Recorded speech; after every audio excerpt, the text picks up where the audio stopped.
Astaghfirullahalazim. Astaghfirullahalazim. Astaghfirullahalazim. Uhyikum bitahiyatil Islam. Tahiyatan thayyibatan mubarakatan min 'indillah. Assalamualaikum warahmatullahi wabarakatuh.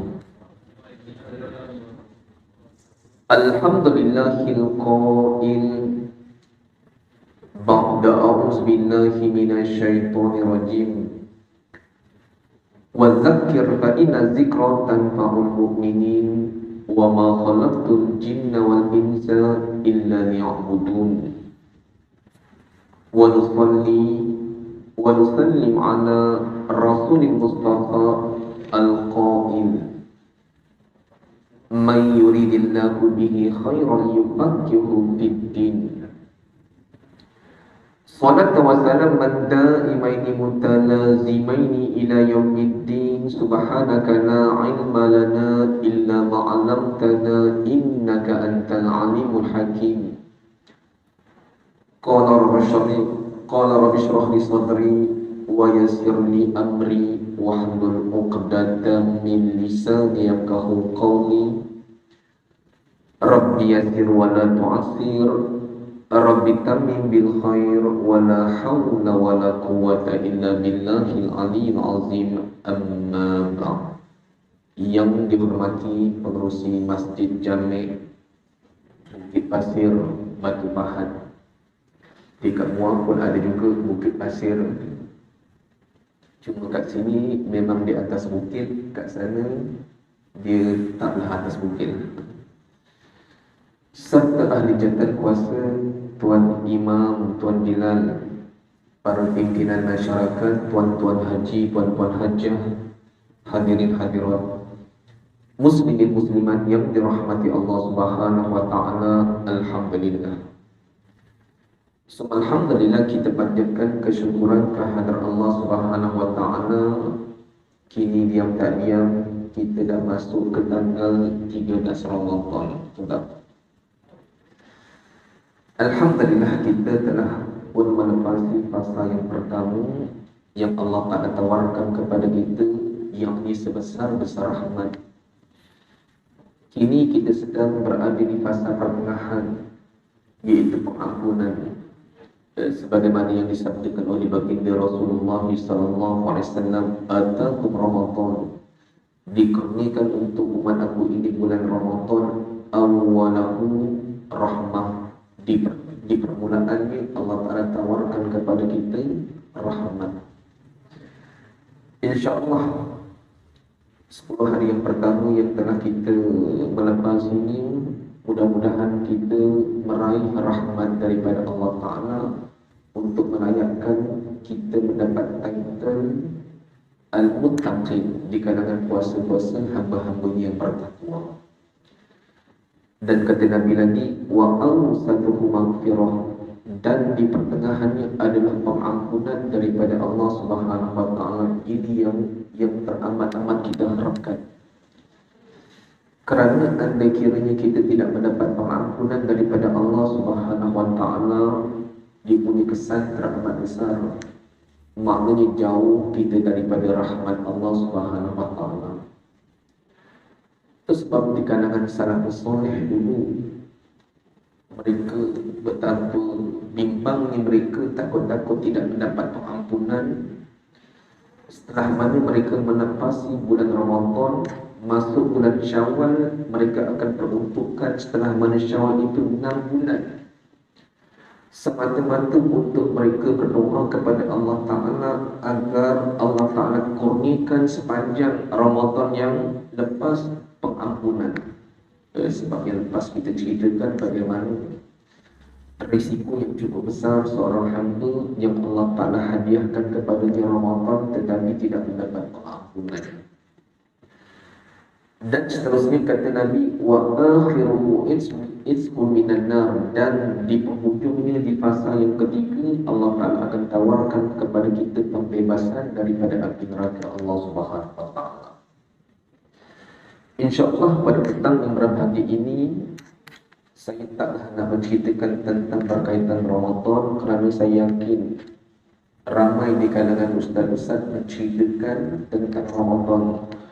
Saya takut ini berulang balik, cerita itu berulang.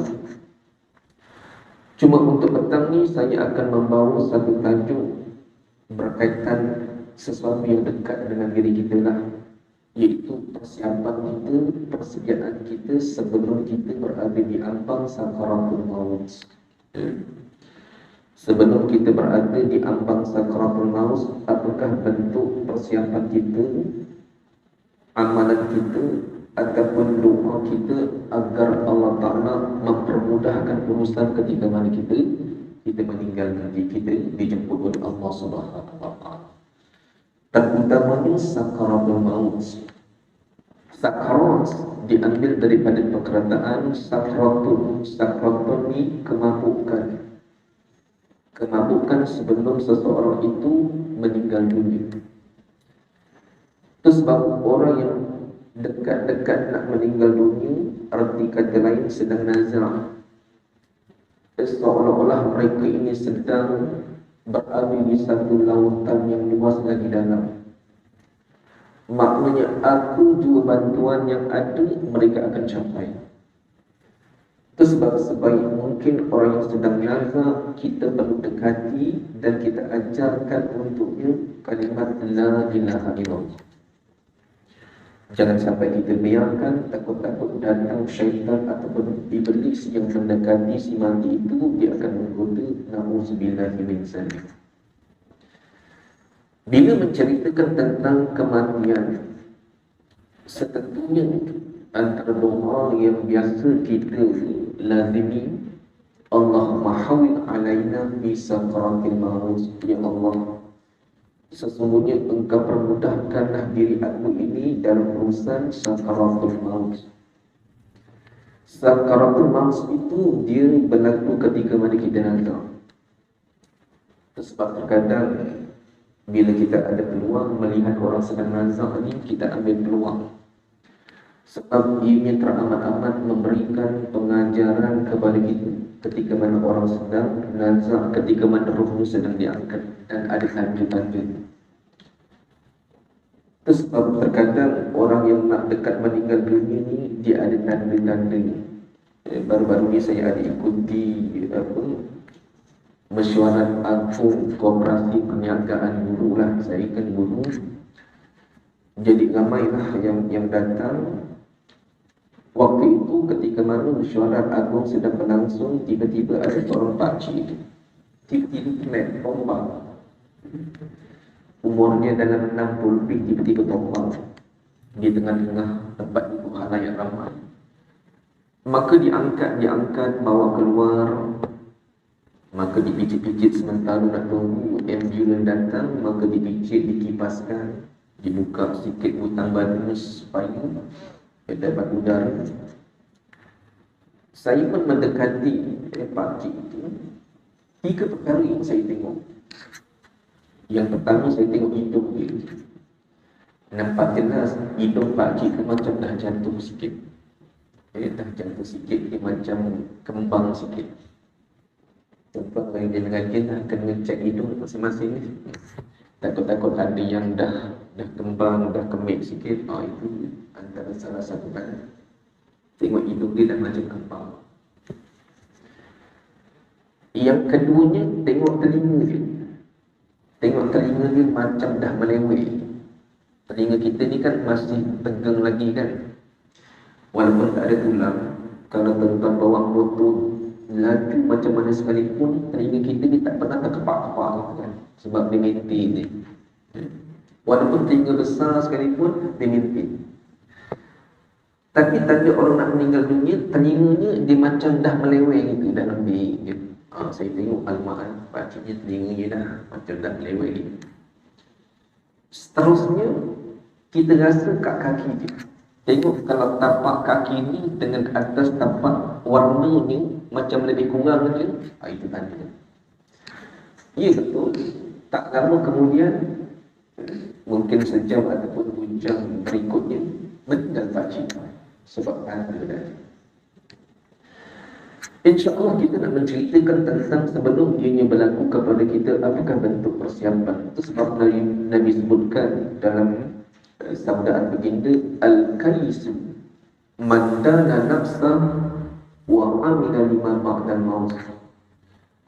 Kata Nabi, manusia yang paling cerdik itu adalah manusia yang sentiasa merendah diri. Dia kaya macam mana sekalipun, dia hebat macam mana sekalipun, dia merendah diri. Dan kata Nabi, seorang yang cerdik itu sentiasa dia memikirkan apakah persiapan dia, ataupun bekalan dia setelah mana dia mati nanti. Cukup ke tak bekalan? Duk cerdik, fikirkan tentang. Dan kata Nabi lagi, wal ajizu man asba'a nafsa hawahu wa tamanna 'ala Allah. Dan orang yang tak cerdik itu di kalangan manusia yang sentiasa mengikut akan hawa nafsunya dan bercita-cita untuk syurga tetapi tak ada amalan. Itu sebab kita sentiasa berdoa kepada Allah Ta'ala agar kita yang hidup ini setiap kali bertambah usia kita, bertambah amalan kita. Khairukum man tala umrahu wa hasuna amalahu.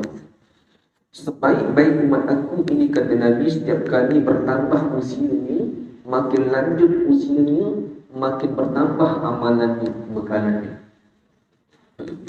Wa syarrukum man tala umrahu wa su'al amalahu. Dan seburuk-buruk umat aku ini, semakin dia ini berusia, semakin dia ini jauh dengan Allah Subhanahu wa Ta'ala. Nak tahu tanda seseorang itu jauh dengan Allah Subhanahu wa Ta'ala, makanya dia ini jauh dengan rumah Allah. Baiklah, nak menceritakan tentang kesakitan sakaratul maut. Sebab pernah satu ketika Imam Ghazali mengungkapkan satu ungkapan yang boleh kita renung sama-sama ungkapan tersebut. Apa kata Imam Ghazali? Demi Allah, seandainya jenazah yang sedang kalian tangisi boleh berbicara, anda kiranya jenazah yang sedang ditangisi ini boleh berbicara. Bahkan bila dia ini boleh berbicara, dia menceritakan tentang pengalaman dia ketika mana dia ini disakarat oleh Allah Subhanahu wa Ta'ala. Kalau jenazah itu menceritakan tentang sakaratul maut, tentunya orang yang hidup tersebut dia akan melupakan jenazah tersebut, bahkan dia akan menangisi akan dirinya sendiri. Itu sebab pernah satu ketika Imam Hasan Basri, dia bersama dengan anak muridnya, dia lalu di satu tempat, kebetulan dia lalu di tanah perkuburan. Tiba-tiba ada satu kumpulan keluarga yang sedang menangis di depan kubur, meratap menangis. Maka Imam Hasan Al-Basri pun katakan kepada anak muridnya, pasal apa mereka ini menangis?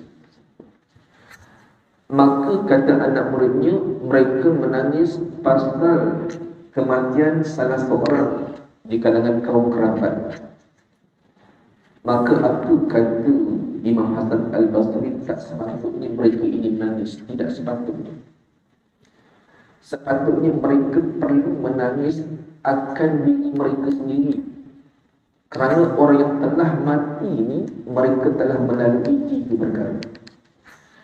Bahkan kita yang hidup ni tak lagi melalui 3 perkara, orang yang mati ini telah melalui 3 perkara. Yang tak sepatutnya kita duk tangis tu, yang kita ni belum lagi melalui 3 perkara. Yang pertamanya kata Imam Basri, iaitu orang yang telah mati telah melihat wajhal malakal maut faqad ra'a. Dia telah melihat akan wajah malaikat maut. Tengoklah, kalau roh orang beriman, kita orang-orang beriman ketika mana sedang nazar, waktu itu akan diperlihatkan, Allah Ta'ala akan perintahkan malaikat maut bersama dengan rombongan malaikat rahmat. Itu sebab orang beriman ketika mana nak meninggal, dia akan melihat sendiri wajah malaikat maut dalam keadaan tersenyum. Bahkan malaikat maut mengatakan, la takhaf wa la tahzan, jangan engkau bimbang, jangan engkau takut, sesungguhnya engkau ini orang beriman, ada kemuliaan yang Allah tak berikan kepada engkau. Kita lihat wajah malaikat maut dalam keadaan wajah ini tersenyum. Bersama dengan malaikat maut, gerombolan malaikat rahmat daripada rumah sampai ke langit. Dimensi tersebut kita dapat lihat orang-orang beriman. Manakala orang tidak beriman, mereka akan melihat wajah malaikat maut sebengis-bengis.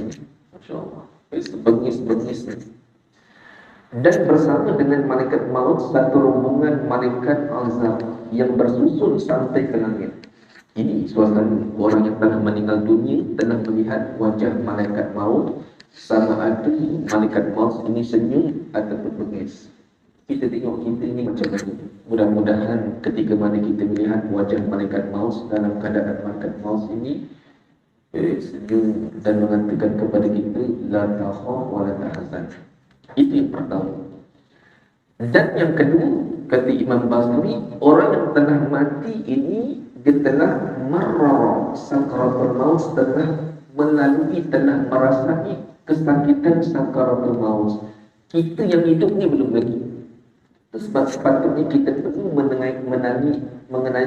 menangisi akan diri kita daripada orang yang telah mati, sebab kita telah merasai sakaratul maut. Dan yang ketiganya, kata Imam Hasan Al-Basri, orang yang telah mati ni dia tahu dia punya penginapan di alam barzakh. Kita ni di alam barzakh ni ada dua penginapan. Ada dua penginapan. Penginapan yang pertama untuk orang-orang beriman, satu tempat yang dinamakan kubur kita akan menjadi rawdatan min riyadil jannah, taman-taman syurga Allah Subhanahu wa taala. Makanya roh orang yang tidak beriman akan Allah Taala jadikan kuburnya hufratun min hufarin niran, iaitu akan jadi lubang-lubang neraka Allah Taala. Ini belum masuk neraka, dia ada transit. Sebab roh-roh orang beriman ni kita akan bertemu semuanya. Itu sebab kita ni bersahabat dengan orang-orang soleh, orang-orang beriman tertentu. Macam kita ni kan jenis kaki kuliah, geng kuliah, istilahnya geng kuliah, geng master. Mungkin ada di antara sahabat kita yang telah meninggal dunia. Nanti insya-Allah tunggu turn kita nanti. Kalau kita ni turut beriman, kita akan menemukan sahabat kita nanti di rawdatan min riyadil jannah. Kita akan bertemu punya serombong. Lagi-lagi kalau kita dapat ketemukan mak ayah kita yang telah meninggal dunia, kita akan bersama orang beriman di situ. Alangkah nikmat. Itu panjang kita akan ceritakan. Baiklah hadirin hadirat yang dirahmati Allah Subhanahu wa taala, kita nak ceritakan tentang kesakitan sakaratul maut. Itu sebab Nabi sendiri mengalami sakarat yang teramat dahsyat. Itu sebab pernah Aisyah radhiyallahu taala anha katakan, aku tidak cemburu bila melihat seseorang yang ketika mana matinya dipermudahkan oleh Allah Taala. Aisyah kata, aku tak cemburu bila melihat seseorang yang tengok matinya macam mudah. Kerana aku telah melihat sendiri bagaimana keadaan Nabi ketika mana di ambang sakarat. Maknanya ketika mana Nabi berada di ambang sakarat, 3 kali Nabi pingsan, ambil air duk celup, betapa sakit. Sampai tahap dalam satu hadis Nabi mengatakan, inna lil mauti sakarat, sesungguhnya kematian itu amat menyakitkan, beramat sakit. Sampai tahap Nabi bayangkan betapa dahsyatnya sakaratul maut. Nabi katakan, iaitu kaqadri salasami'atin darbatin bisayf, seolah-olah kita duk menusuk pedang ataupun pisau kat tubuh orang sebanyak 300 kali. Begitulah hal keadaan kesakitan sakaratul maut. Pernah satu ketika sahabat Nabi Ibnu Abbas ni satu ketika dimenawat sahabat Amr bin As. Kebetulan Amr bin As ni sedang nazak, sedang diambang sakaratul maut. Maka tiba-tiba terkeluar kenyataan Ibnu Abbas mengatakan, wahai Amr bin As, apa yang kau rasakan sekarang ni ketika mana engkau diambang sakaratul maut? Apa yang kau rasa, bagaimana sakitnya sakarat? Maka diizinkan oleh Allah Subhanahu wa taala sahabat ini untuk menceritakan yang dia ini sedang sakarat. Aku ni seolah-olah sedang berada di satu banam yang mana di dalam banam itu dinyalakan minyak. Di dalam banam itu ada miqlatuz zait, ada kuali yang berisi minyak dan minyak itu dipanaskan menggelenggang. Maka ketika itu ka'annani usfurun, seolah-olah aku ni seekor burung yang berada di banam tersebut dalam keadaan panas terbalik ke atas. Waktu itu aku tak boleh nak melepaskan diri, dan aku ni tak mati dan tak boleh nak melepaskan diri. Itulah suasana sakarat. Masya Allah. Itu suasana. Berbeza juga pandangan Nabi Allah Ta'ala Idris AS. Yang kita sendiri maklum, Nabi Allah Ta'ala Idris ini bersahabat dengan malaikat maut, malaikat Israel. Satu ketika Nabi Allah Ta'ala Idris AS minta kepada malaikat maut untuk cabut nyawa. Maka kata malaikat maut, aku tak boleh nak cabut nyawa kau kecuali kerana Allah Ta'ala mengizinkan. Maka Allah Ta'ala pun mengizinkan untuk mencabut nyawa Nabi Allah Ta'ala Idris. Maka ketika mana dicabut, Nabi Allah Ta'ala Idris AS sedang mengalami sakarat yang teramat dahsyat, sakaratul maut. Sampai tahap malaikat maut ini menangis. Maka bila dicabut, matilah, wafatlah Nabi Allah Ta'ala Idris AS. Maka malaikat maut bermohon kepada Allah Ta'ala agar dihidupkan semula. Maka dihidupkan semula Nabi Allah Ta'ala Idris. Maka malaikat maut katakan kepada Nabi Allah Ta'ala Idris, bagaimana kesakitan sakaratul maut? Cuba ceritakan bagaimana sakitnya sakaratul maut. Maka Nabi Allah Ta'ala Idris katakan, sakitnya sakaratul maut ini ibarat kita ni mengupas kulit binatang yang sedang hidup ni. Kita duduk tangan. Contohnya kita ambil kucing lah, kucing yang sedang hidup, kita tu tarik kulit ni hidup-hidup. Kita pegang, tarik kulit ni hidup-hidup. Agak-agak kucing tu senyum tak tuan-tuan? Confirm menjerit. Kesakitan tu nak diandaikan kesakitan tarik siat kulit kucing yang masih hidup, nak dinisbahkan dengan sakitnya sakaratul maut 1000 kali ganda kesakitan ketika mana disiat. Itu yang digambarkan oleh malaikat Allah Ta'ala Idris AS. Baiklah, kita nak menceritakan tentang apakah persiapan kita sebelum kita ini diambang sakaratul maut, yang kita sentiasa bermohon kepada Allah Ta'ala agar dipermudahkan urusan kita, terutamanya dipermudahkan ketika mana roh kita ini ditanya. Sebab roh orang beriman ni ketika mana malaikat Allah maut perintahkan untuk roh ini keluar dengan begitu mudah. Yang mana Nabi gambarkan ibarat kita ada diberi ciri itu air tu kita tuangkan ke dalam cawan, begitulah keadaan air tu senang, tasim, mudah. Itu roh orang beriman pasal dia rindu nak bertemu dengan Allah Ta'ala.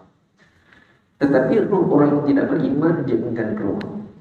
Pasal apa dia enggan? Sebab dia tak boleh menerima hakikat yang beriman. Sebab orang tak beriman ni dianggap dia ini kekal selama-lamanya kat dunia. Dia tak sanggup nak meninggalkan kekayaannya, meninggalkan syarikat dia, meninggalkan duit yang berbondong-bondong, meninggalkan rumah besar, kereta besar dan sebagainya. Itu sebab roh ingin keluar. Ia takar rohnya dia macam duk bercerai gitu lah. Maka di situ malaikat Allah maut dia gentar. Sebab kadang-kadang kita lihat orang yang orang beriman ketika dia mati dalam keadaan mukanya terbelalak. Itu keadaan. Baiklah, persiapan sakaratul maut. Apakah persiapan kita diambang sakaratul maut? Antara kalau kita rujuk dalam kitab, antara kitab hikam ulama ada menusul ada beberapa amalan agar ketika mana kita mati ini dipermudahkan oleh Allah Subhanahu wa taala, yakni mudah kita mengungkapkan kalimah la ilaha illallah, roh kita mudah. Antara amalan iaitu kita mengambil wuduk dengan khusyuk. Ada istilah mengambil wuduk dengan khusyuk? Biasa kita solat khusyuk kan? Adakah mengambil wuduk dengan tekun? Ada kita ni ambil wuduk ni macam lebih kurang. Kalau air kepada paip tu datang, orang yang ambil dia gitu dia alihkan. Kaki pun dia duduk, dia berdiri kan dia gitu. Itu ambil wuduk macam tak pernah tekun. Macam nak kata tak sempurna, hampir. Tetapi terkadang kita ada menemukan ada di antara kita yang ambil wuduk, Masya Allah, khusyuk punya tekun. Kalau dia basuh tangan ni, Masya Allah, dia cek apa, air nak pastikan. Kalau dia basuh kaki ni, dia lurut betul-betul, dia tekan betul-betul ada. Biasa sahabat-sahabat tabligh kita begitulah. Kalau kita lihat mereka ambil wuduk, Masya Allah, dia basuh tangan betul-betul, celah-celah tu semua, dia menjadi satu keseronokan. Ada jenis macam kita ni ambil wuduk ni nak cepat siap aja. Dia tak merasai kenikmatan ambil wuduk dengan sempurna, kaki dan sebagainya. Rupanya ambil wuduk dengan sempurna dan kita alirkan air tu, kita duk busuk-busuk, itu antara ketika mana kita diambang kematian, Allah Ta'ala akan permudahkan urusan roh kita keluar. Itu yang pertama. Amalan yang kedua, seseorang yang berkejar-kejar untuk nak mendapatkan soh yang pertama. Berkejar-kejar untuk mendapatkan soh yang pertama. Kadang-kadang kita ni jenis tawaduk tak kena tempat. Ada jenis kita ni tawaduk tak kena tempat. Apa yang dikatakan tawaduk tak kena tempat ni lah. Ada sebab pertama, tiba-tiba kita kan macam nampak macam gaya kita macam bersopan santun lah. Silakan nama. Tak apa, aku soal kedua. Nampak macam okey lah. Sebenarnya rugi. Kita nampak macam wah tawaduk. Sebenarnya itulah tawaduk. Patutnya kalau ada stop depan kosong, macam mana sekalipun kita kena rebut. Sebab kita peluang. Jangan kita nak tawaduk bagi pada orang lain untuk orang lain. Itu maknanya tawaduk tak kena tempat. Kalau ada peluang untuk kita kejar sof yang pertama, kita ambil sof yang pertama. Ini antara ulama sebutkan berdasarkan mungkin pengalaman di kalangan ulama-ulama terdahulu dengan amalan dia, Allah Ta'ala memudahkan. Baiklah, antara yang kita nak kongsikan, dia ada berapa? Ada 1, 2, 3, 4. Ada 7 lah. Ada 8 persiapan. Ada 8 persiapan sebelum kita diambang sakaratul maut. Daripada 8 ni saya ambil poin yang penting lah. Iaitu persiapan yang penting, iaitu selesaikan semua hutang dan dosa. Yang ni terkadang kita terlepas pandang. Kalau yang pertama tadi bertaubat, insya-Allah kita di kalangan golongan hamba Allah Ta'ala yang bertaubat, kita jaga taubat kita. Bahkan kita memperbanyakkan istighfar. Jadi yang pertama biasa kita buatlah antara istighfar yang perlu kita lazimi setiap pagi dan setiap petang, yang dinamakan Sayyidul Istighfar. Biasa kan kita baca Sayyidul Istighfar, Allahumma anta rabbana la ilaha illa anta khalaqtana wa nahnu 'abduka wa nahnu 'ala ahdika wa wa'dika mastata'na wa na'udzu bika min syarri ma sana'na nabu'u laka bi ni'matika 'alaina wa nabu'u bi dzunubina faghfir lana fa innahu la yaghfiru dzunuba illa anta. Ini antara Sayyidul Istighfar, antara yang disebutkan oleh baginda Rasulullah SAW. Jika seseorang mengucapkan Sayyidul Istighfar ketika mana waktu siang dengan penuh keyakinan, kata Nabi, mukinan biha, maka meninggal dia pada hari itu sebelum waktu petang, maka ia termasuk di kalangan penghuni syurga Allah Subhanahu wa taala. Begitu juga kata Nabi, dan jika ia membacanya di waktu malam dengan penuh keyakinan lalu meninggal sebelum waktu pagi, maka ia termasuk di kalangan penghuni syurga. Maknanya kita perlu beramal Sayyidul Istighfar pagi, petang, ataupun siang, malam. Sayyidul Istighfar. Yang keduanya, tahsin solat ma'al khusyuk. Kita memperelokkan solat kita, kalau boleh kita usahakan untuk khusyuk. Ini biasalah yang kita usahakan. Yang ketiga, ni yang saya nak huraikan panjang lebar sikit lah. Yang tadi mungkin kita dah faham, iaitu berkaitan sebelum kita diambang sakaratul maut, satu perkara yang perlu kita fikirkan, iaitu kita perlu fikirkan tentang, selesaikan tentang semua hutang. Hutang ini satu benda yang teramat penting. Terkadang kita tak ambil berat tentang hutang.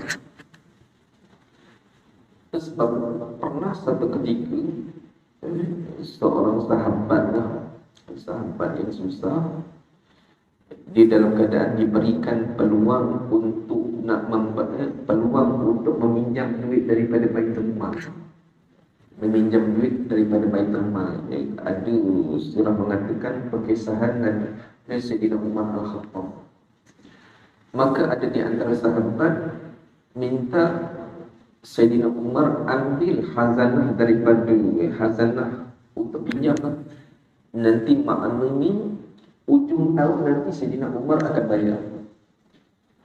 Maka kata Sayyidina Umar, itu pun kalau umur aku sampai ke ujung bulan. Kalau umur aku tak sampai, maknanya aku mati dalam keadaan meninggalkan hutang. Yang Nabi sebutkan, walaupun sebiji tamar. Maknanya kalau kita mati meninggalkan hutang, antara yang disebutkan oleh baginda, nafsu mu'min mu'allaqatun bidainihi hatta yuqta anhu. Sesungguhnya roh seseorang mukmin itu tergantung-gantung, rohnya tergantung-gantung, yakni dihalang daripada tempat yang mulia, untuk ditempatkan sama ada di rawdatan min riyadil jannah, selagi mana dia tak melangsaikan hutang. Itu sebab yang saya sebutkan, orang yang cerdik ini dia akan fikirkan nasib ketika mana di akhirat. Sebenarnya tak salah untuk kita berhutang. Maknanya kita buat loan lah, tapi kita pastikan loan kita ni, kalau kita mati ni, kalau kita ambil, penting lah. Contohnya kalau kita buat loan peribadi kan, loan peribadi, dia ada insurans nyawa. Maknanya kalau kita mati, maknanya insurans kamu. Maknanya kita mati tidak meninggalkan hutang. Contohnya kalau kita gunakan kad kredit, walaupun kad kredit ni kita bayar tiap-tiap bulan, tiap-tiap ujung bulan, kita bukan bayar minimum, kita bayar maksimum. Adakah kita yakin sebelum sampai untuk ujung bulan tu nyawa kita ada lagi? Sebab terkadang orang-orang yang cerdik ni duk memikirkan, kalau boleh jangan tinggalkan hutang lah. Ada kisah seorang sahabat Nabi, namanya Sabit bin Qais, yang kita boleh renung, kita ambil pengajaran kisah ini. Sabit ibn Qais ni antara sahabat yang rapat dengan Nabi. Bahkan dia ini ditugaskan bukan sekadar sahabat, dia ini sebagai juru cakap Nabi, juru bicara Nabi. Maknanya kalau Nabi bertemu dengan orang-orang besar daripada luar datang, maka Sabit ibn Qais antara sahabat yang akan menjadi juru bicara Nabi. Antara sifat Sabit ibn Qais ni, dia ni suaranya lantang. Suaranya lantang sangat. Kalau dia bercakap, suaranya lantang. Memang sifatnya begitu. Dan dia ni sifatnya suka mengenakan pakaian yang cantik-cantik. Pakaian cantik-cantik, pakaian yang indah-indah. Kalau istilah kita hari ini, pakaian yang berjenama lah. Cantik-cantik. Ini antara sifat yang ada. Satu ketika mana Nabi menyampaikan tazkirah, waktu itu Sabit ibn Qais ada bersama dengan sahabat-sahabat yang lain. Maka Nabi membacakan akan ayat Allah Subhanahu wa taala, antara ayat yang berbunyi, Ya ayyuhalladzina amanu la tarfa'u aswatakum fawqa sawtin nabi wa la tajharu lahu bil qawli kajahri ba'dukum li ba'd at-tahbata a'malukum wa antum la tash'urun. Apa makna ayat? Wahai orang beriman, janganlah kamu meninggikan suara kamu mengatasi suara Nabi, yang mana kesannya akan mengukurlah amalan-amalan kamu. Bila Nabi bacakan ayat ini, maka pada ketika itu Sabit ibn Qais dia merasa bersalah. Dia menangis sampai tak tahan. Dia merasa bersalah. Dia keluar daripada masjid, dia terpulang ke rumah, dia tutup pintu dan tingkat rumah itu, dia duduk dalam bilik dan dia menangis. Maka bila menangis untuk solat berikutnya, setelah mana Nabi solat, Nabi tengok Sabit bin Qais tak ada. Maka Rasulullah berkatakan kepada sahabat, kamu nampak tak di mana Sabit bin Qais?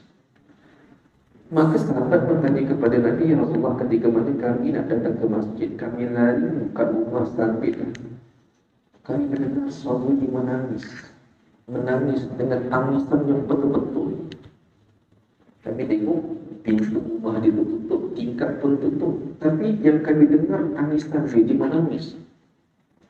Maka Rasulullah perintahkan kepada sahabat, kamu pergi ke rumah Sabit bin Qais, cakap yang mana aku nak bertemu dengan dia. Maka dibawa, maka memperlihatkan wajah Sabit bin Qais dalam keadaan matanya bengkak, mungkin semalaman dia menangis. Maka Rasulullah katakan, pasal apa kau menangis? Sampai kau tak datang ke masjid? Wahai Rasulullah, aku malu sangat. Aku malu kepada Allah dan tak malu kepada dirimu, wahai Rasulullah. Kerana apa? Kerana seolah-olah ayat yang kau bacakan aku, seolah-olah ayat ini tunjukkan kepada aku. Sebab kau sedih maklum, solat aku dilantang. Aku bimbang solat aku ini lebih tinggi daripada suara. Aku bimbang amalan aku ini akan gugur. Itu sebab maka Nabi katakan, ayat ini bukan ditujukan kepada engkau, ditujukan kepada orang lain. Engkau antara sahabat yang baik ketika mana kat dunia, dan engkau mati pun dalam keadaan baik. Nabi dah berikan jaminan bahawa dia lebih. Kemudian diikuti kuliah Nabi. Kuliah berikutnya Nabi membaca satu ayat lagi, wala tusair khaddaka linnas wala tamshi fil ardi maraha innallaha la yuhibbu kulla mukhtalin fakhur. Yang mana ayat ini mengatakan, Allah Ta'ala menyatakan dalam firman-Nya, jangan engkau ini melangkah dalam keadaan membangga diri.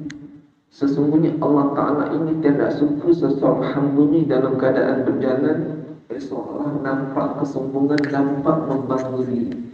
Maka sekali lagi dia merasakan seolah-olah ayat itu macam seolah-olah ditujukan kepada dia.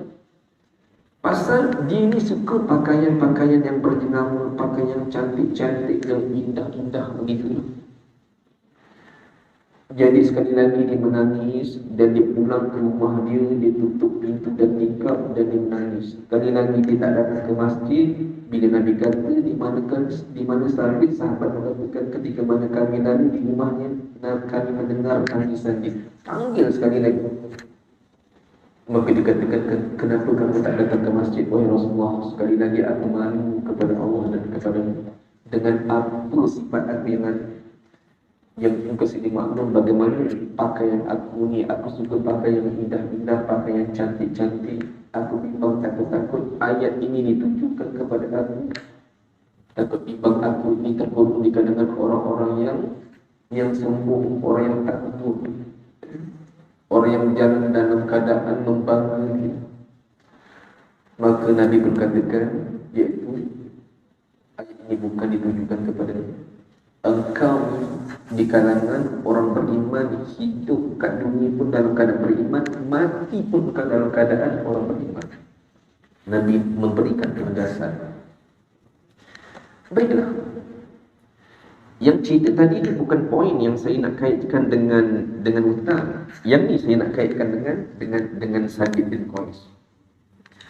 Setelah mana kewafatan baginda Rasulullah SAW, maka Sabit bin Qais dihidup di zaman Sayyidina Abu Bakar As-Siddiq. Dan berlaku satu peperangan yang besar di zaman Sayyidina Abu Bakar As-Siddiq, peperangan Riddah. Maka dalam peperangan tersebut Allah Ta'ala takdirkan yang Sabit bin Qais ini digugur, ditombak, gugur. Maka ketika mana dia meninggal dunia, digugur, selesai peperangan tersebut, ada seorang tentera Islam. Tentera Islam ni maknanya dia ini baru saja masuk Islam. Dia pergi ke jenazah Sabit bin Qais. Kebetulan Sabit bin Qais ini mengenakan pakaian perang kan. Maka dibuka pakaian perang tersebut, ditanggalkan, kemudian dibawa balik ke rumah. Seorang pun tak terasa. Maka ketika mana Sabit bin Qais ini dah meninggal dunia, istilahnya syahidlah. Tiba-tiba ada seorang sahabat yang lain bermimpi, yang mana dalam mimpinya dia bertemu dengan roh Sabit bin Qais. Yang mana Sabit bin Qais mengatakan kepada sahabat tersebut, engkau jangan katakan yang ini adalah mainan kita. Ini betul-betul aku nak bertemu, nak kata dengan kau. Aku nak sampaikan wasiat kepada kau. Ini sahabat bermimpi bertemu kita, roh orang beriman. Roh kita yang sedang tidur ni, kita terkadang Allah Ta'ala takdirkan kita boleh bertemu dengan roh orang beriman. Kita bertemu dalam mimpi kita. Itu benar. Makanya yang mana Sabit bin Qais katakan kepada sahabat yang tidur tu, jangan kau sangkakan mimpi ini mainan tidur. Aku nak wasiatkan kepada engkau dengar baik-baik. Nanti kalau engkau sedar daripada tidur nanti, aku nak minta engkau bertemu dengan Khalid bin Al-Walid. Engkau bertemu dengan Khalid bin Al-Walid, engkau pesan kepada Khalid bin Walid yang mana aku nak minta pergi ke rumah seseorang yang lelaki tadilah yang ambil pakaian perang ni, yang mana rumahnya jauh nun di sana, dan pergi ke rumahnya. Antara salah satu tanda nak kenal rumahnya, depan rumahnya ada seekor kuda, yang kuda tu dia mendongak ke langit. Dan pesan kepada Khalid ibn Walid masuk ke dalam rumahnya dan ambil semula pakaian besi aku tu, pakaian perang aku, yang mana lelaki tersebut menyimpan di dapur rumahnya, dan diletak dalam satu balang dan diletakkan pelana unta di situ. Kemudian kerana Khalid ibn Walid dah dapat pakaian tersebut, pesankan kepadanya, berikan kepada Sayyidina Abu Bakar As-Siddiq. Maka Sayyidina Abu Bakar As-Siddiq tahu dia nak buat. Maka dalam mana dia sedar, dia pun menyempurnakan akan wasiat. Sahabat ini dia pergi ke rumah lelaki tersebut. Khalid bin Walid pergi dan dapatkan pakaian tersebut dan pergi ke rumah Sayyidina Abu Bakar As-Siddiq. Barulah Sayyidina Abu Bakar As-Siddiq tahu yang bahawasanya Sabit ibn Qais ni sebelum dia meninggal, dia ada meninggalkan hutang. Itu sebab walaupun dia ini mati syahid, rohnya masih tergantung lagi. Ini orang-orang yang mati syahid ni tuan-tuan, nak menunjukkan betapa pentingnya hutang. Apatah lagi kita ni yang tak mati syahid, lagi-lagi lah. Maknanya Sabit bin Qais dah memaklumkan kepada Sayyidina Abu Bakar As-Siddiq tentang hutangnya sekian. Maka minta Sayyidina Abu Bakar As-Siddiq menjualkan baju perang, baju besinya untuk melunaskan hutang. Masya Allah, nak melunaskan hutang. Apa yang boleh kita ambil daripada pengkisahan ini? Sesungguhnya sebelum kita meninggal, tuan-tuan, hutang ini satu benda yang penting. Maknanya sebelum kita meninggal, kalau kita ada hutang, kita kena maklumkan kepada waris kita. Biasanya kita simpan kat handset kan. Handset kan kita buat password pula. Nanti kalau kita meninggal, bini kita nak buka handset, kod ada maklumat penting, kan dah susah. Maknanya kena maklumkan hutang. Itu sebab kalau kita rujuk dalam surah Al-Baqarah ayat 280, yang mana Allah Ta'ala nyatakan, ya ayyuhalladzina amanu idza tadayantum bidainin ila ajalin musamma faqulu, apabila kamu mendatangi hutang sesuatu, maka kamu tulis. Paling tidak kita tulis dan kita maklumkan kepada waris kita. Maknanya kalau kita meninggal dunia nanti, waris kita akan sempurnakan hutang. Sebab kita, maknanya kita kena berhati-hati dengan hutang. Contohnya kita gunakan kat kredit kan hutang.